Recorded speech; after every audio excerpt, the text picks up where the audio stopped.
আজকে আমি বাঁকুড়ার মায়েদের ভাইদের জিজ্ঞেস করতে চাই, 2021-এর বিধানসভায় আপনারা তৃণমূলকে বাঁকুড়ার 12টা আসনের মধ্যে 4টি আসনে জয়যুক্ত করেছিলেন, বাকি 8টি থেকে জিতেছিল বিজেপির প্রতিনিধিরা।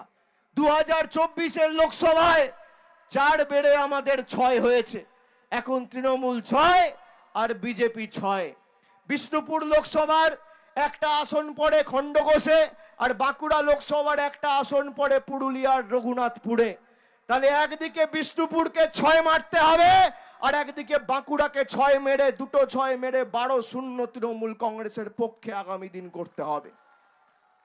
8-4 নয়, 7-5 নয়, 6-6 নয়, 7-5 নয়, করতে হবে 12-0 তৃণমূলের পক্ষে। তৃণমূল জিতলে আপনি আপনার অধিকার পাবেন, আর বিজেপি জিতলে আপনি আপনার অধিকার থেকে বঞ্চিত হবেন।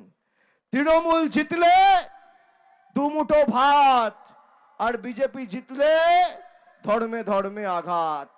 তৃণমূল জিতলে বিজেপি কুপকাত, আর বিজেপি জিতলে সাম্প্রদায়িক সংঘাত। কি বাঁচবেন সিদ্ধান্ত আপনাকে নিতে হবে।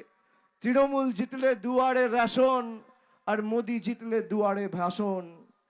তৃণমূল জিতলে মানুষের পাতে ভাত, আর বিজেপি জিতলে খালি মোদিজির মন কি বাত। কি নেবেন সিদ্ধান্ত আপনার।